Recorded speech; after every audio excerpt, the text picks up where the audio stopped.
Okay, we are back in another recording session here in Libra of Soul mode for Calibur VI.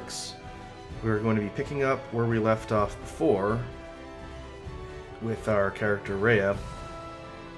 I think I want to continue doing the side quests in an attempt to get her level up and sort of gear for that major fight against Aswell. Hopefully after this session I'll have gained enough experience to be able to move on and see what lies beyond that fight. But for now, I think there's still a lot of side quests I haven't done.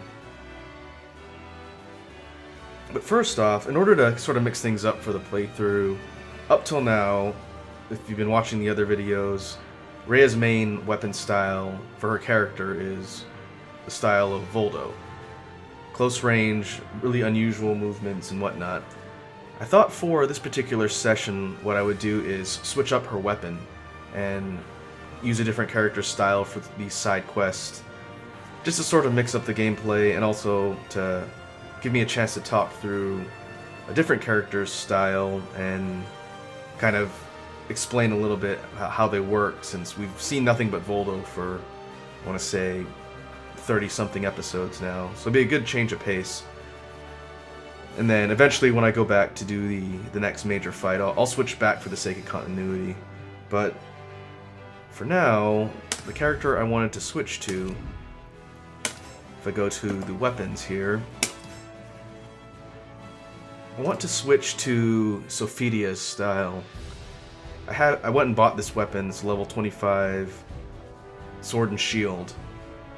And for this playthrough we'll be using this particular weapon, and we'll get to see what it looks like and how it behaves.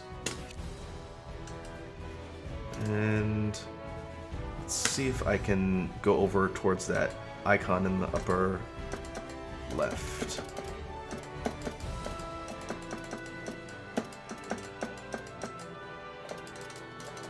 Looks like it might be closest to Ostrinsburg. We'll find out. It'll cost me 200 to go over here. Footsteps, the sorcerer. Or 480.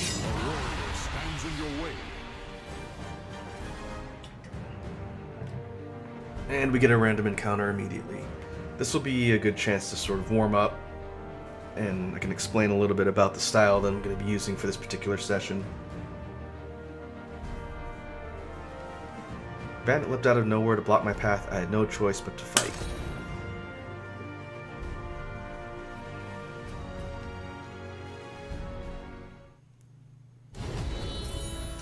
Alright. So real quick, Sophie Diaz's sword and shield style is another close range fighting style, kind of like Voldo, but it's a bit more straightforward and not quite as unusual. This particular bandit is using the same style as me.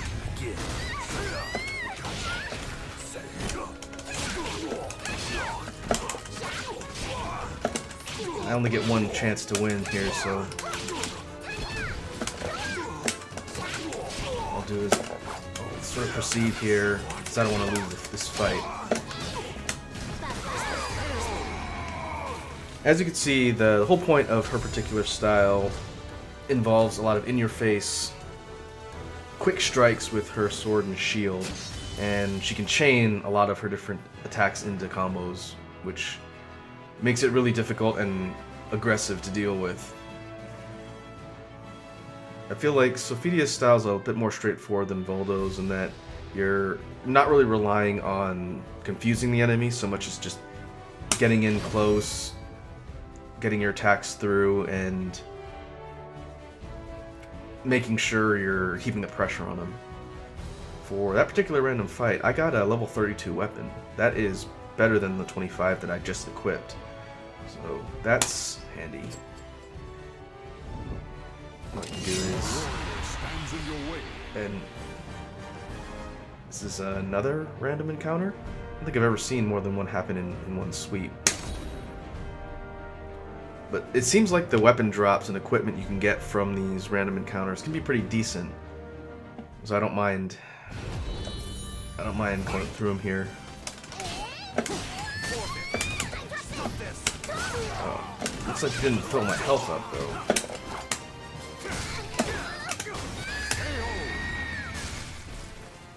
Looks like the soul of a warrior now lays here to rest. Looks like I'll need to eat some food to restore my health.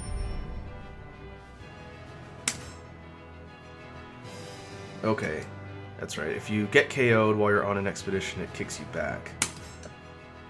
But at least I got a good weapon out of that.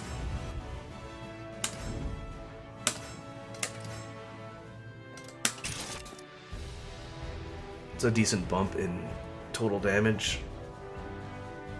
Has no innate bonuses, but overall, it's a pretty good find. Unfortunately, it didn't burn too much gold. Okay. Footsteps of the sorcerer. I arrived at the tavern long after the sun had set.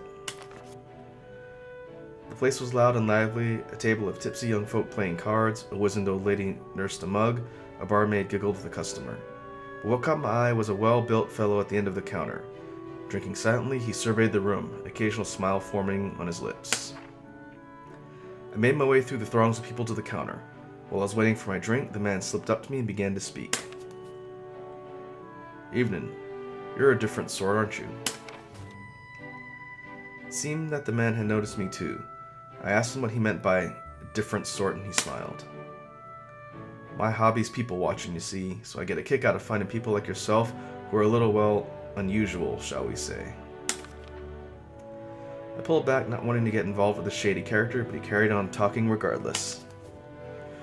I met another different sort the other day, a white-haired fellow with strange golden eyes. He was covered in scars, so I thought he might have been a rough sort, but it turns out he wasn't bad folk. Interested to Natterwit too. Said he was looking for a sorcerer.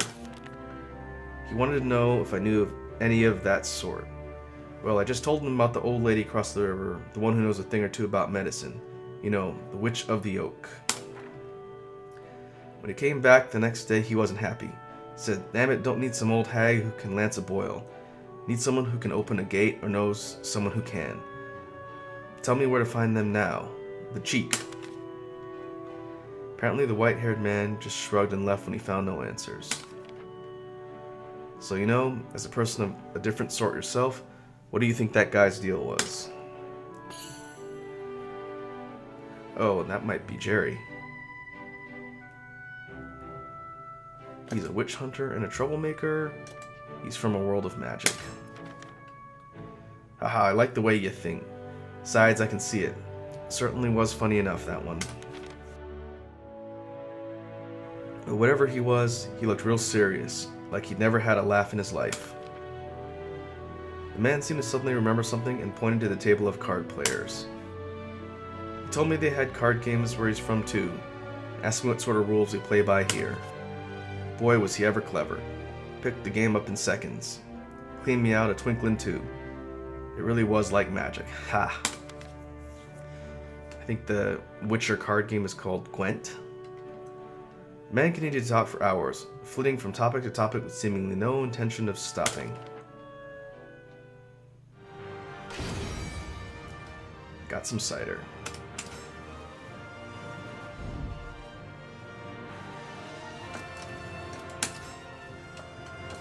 Guess that's going to be a plot point for something later. We'll check out the fading light.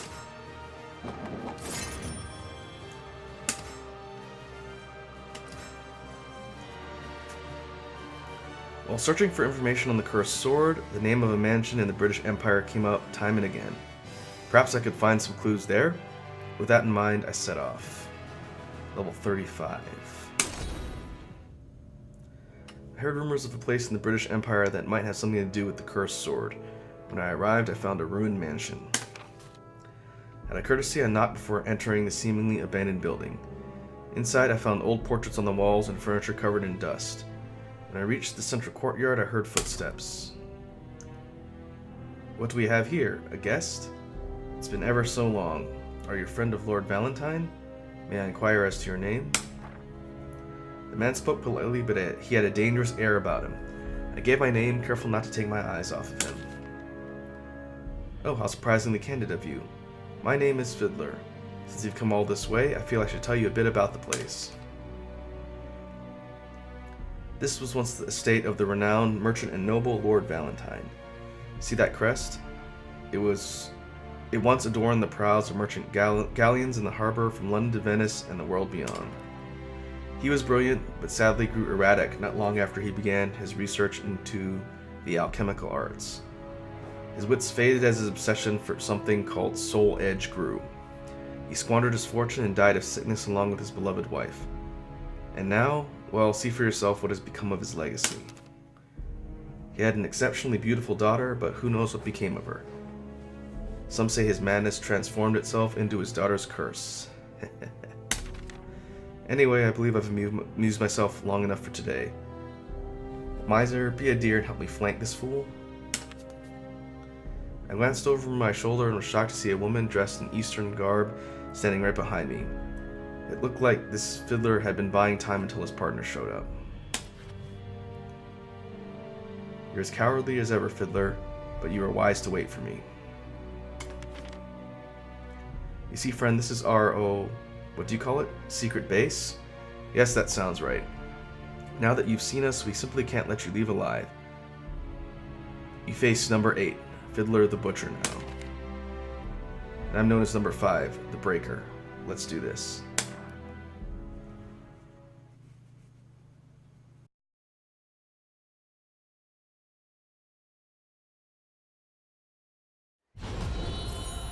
Influence effects are effective against guards, so I don't want to guard too much.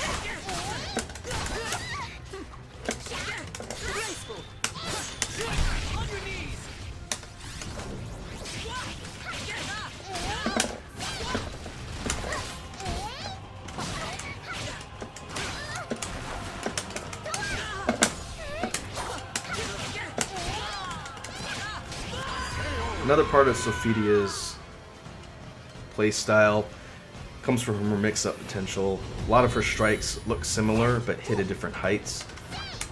She has a lot of potential to be able to switch up how she attacks.